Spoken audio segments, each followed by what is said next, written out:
Welcome to the Parenting Lab podcast. I'm your parent coach, Brittany, and I am here to guide you into the calm, clarity, and connection you're looking for as you transform your parenting from the inside out. Let's get started.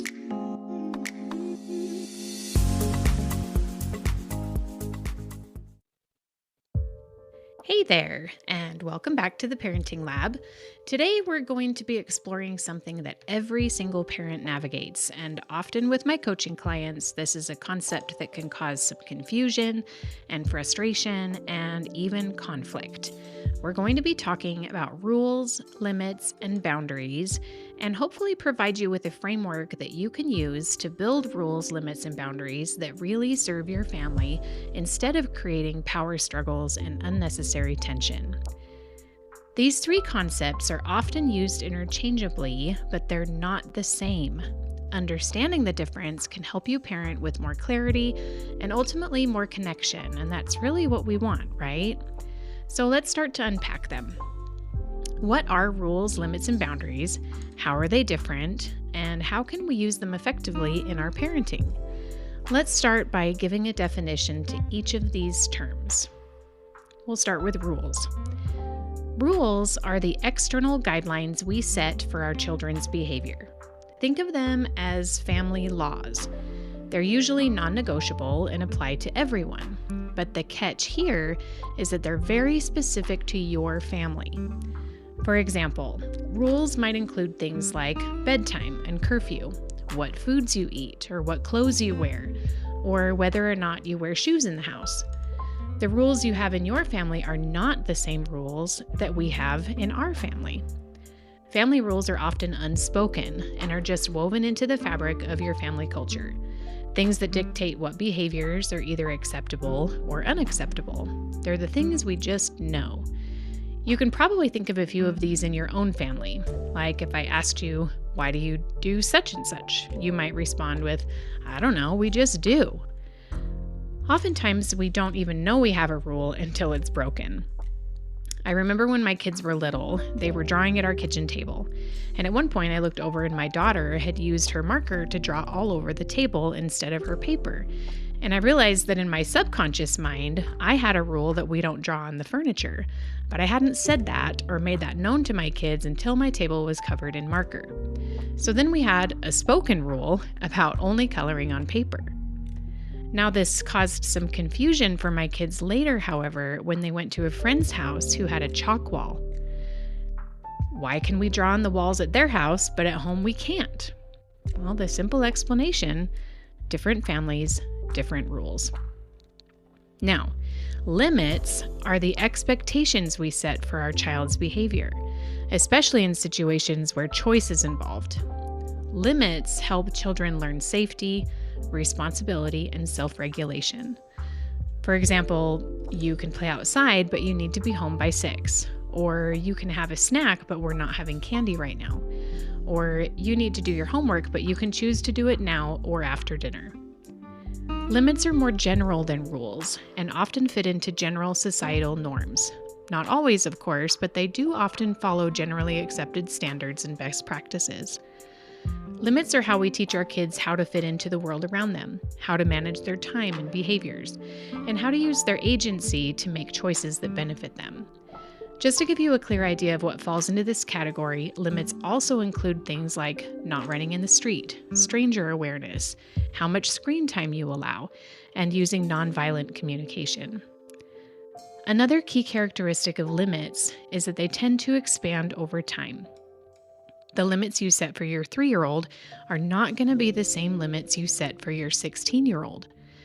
For example, you would probably never let your 3-year-old play unsupervised in the street or cross a street alone. You would have your eye on them, hold their hand, help them look both ways, and make sure they were safe. You probably wouldn't hold hands with your teenager, though. Why? Because they have more advanced abilities and a more developed brain and sense of awareness.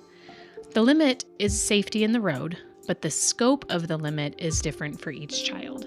The limit expands over time.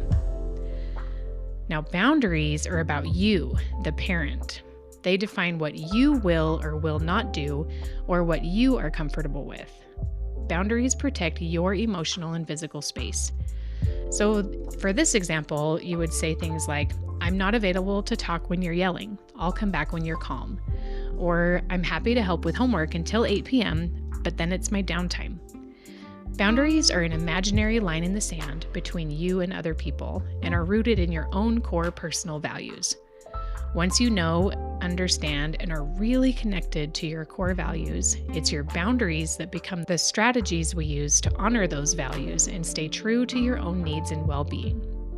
It's about what you are willing to either do or not do in order to protect your own emotional and physical safety. It has nothing to do with what others do or don't do, okay? So are you starting to see the difference here? Rules tell your child what's expected. Limits guide your child's choices, and boundaries are about your needs and values. When we confuse these concepts, we send mixed messages.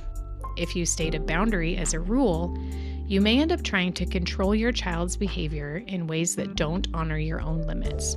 Or if you set a limit without a clear boundary, you may cave under pressure or inconsistency. Understanding this difference allows you to be both firm and compassionate, and to hold structure without becoming controlling. So let's walk through a few examples.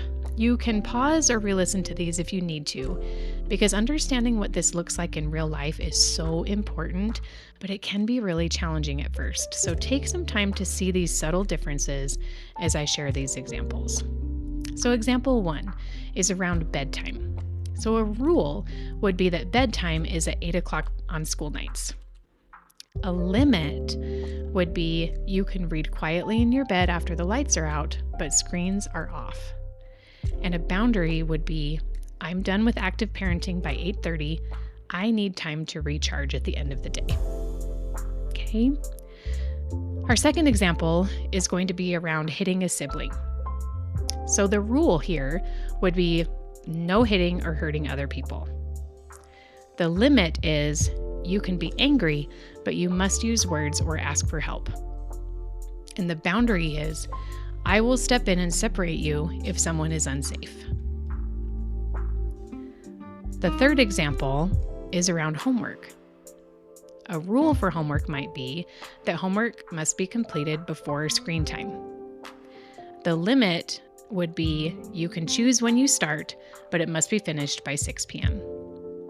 And a boundary would be, I will help you with your homework if I'm asked respectfully, but I will not do your homework for you. Okay? So look back on those and see if you need to repeat those to really get to know what the difference is there. So now that we've clarified what the difference is between rules, limits, and boundaries, it's time for you to put that knowledge into some practice. So I want to give you 5 steps to help you build a strong framework that aligns with your parenting values. So here are the 5 steps. Number 1, reflect on what your core values are. Start by asking, what kind of relationship do I want with my child? Do I value responsibility, respect, connection? Let those values shape your rules, limits, and boundaries. Number 2, be clear and consistent. Kids thrive on predictability. Say what you mean and follow through. Avoid over-explaining in the moment. Keep it simple by saying things like, our rule is, and then state the rule. Or you may or may not, da-da-da. Or I will not, and then finish it. Okay, so really simple, really concise. Number 3, make it developmentally appropriate. A toddler won't understand the same limits as a teenager. Make sure to adjust your expectations according to your child's age, their emotional and physical maturity, and their personality. Number 4, invite cooperation, not control. Use limits and boundaries to invite partnership, not compliance. Give your child a voice and involve them in establishing your rules, limits, and boundaries. Ask them what they think and what outcomes they're hoping for. Then work together and compromise when it's appropriate. When rules are set together, everyone is more invested in success. And last, number 5, repair and recalibrate. No one is going to get this perfect. If a rule's not working, change it. If you blow past your own boundary, acknowledge it. This models accountability and growth. So to recap, rules are the house expectations. They provide structure. Limits help your child navigate choice with guidance. And boundaries protect your energy, your time, and especially your values. When they're used together, they create a parenting environment that is both safe and empowering for both you and your child. You don't have to control your kids or inundate them with countless rules to raise them well, but you do need to know where you stand and communicate it clearly. Okay? So I hope this quick episode helped to clarify a few things for you around rules, limits, and boundaries. I would love for you to go to the comments section and let me know what questions you might have about your family rules and limits or your own boundaries. Maybe you need to set some boundaries and want some help getting the right language or perspective, or maybe you're struggling with connecting to your core values. I would love to help offer some insight and guidance, so leave me a comment or shoot me an email. Let's chat. If you need some guidance around identifying your core values, you can go back and listen to episode 3, where we talked about core personal values. And there's also a workbook available on my website that walks you through this process. Just go to www.theparentinglab.org, go to the shop section, and click on the mini lab that's Connecting Values to Limits, Rules, and Boundaries. It's only $7, and it's a great introduction to really honing in on the values that inform your thoughts, behaviors, and expectations. So check that out.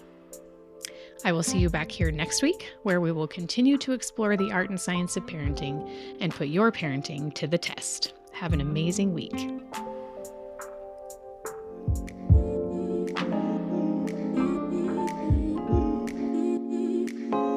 Thank you for listening to the Parenting Lab podcast. For our complete catalog of online courses, free resources, or to join our mailing list, please visit theparentinglab.org. See you next time.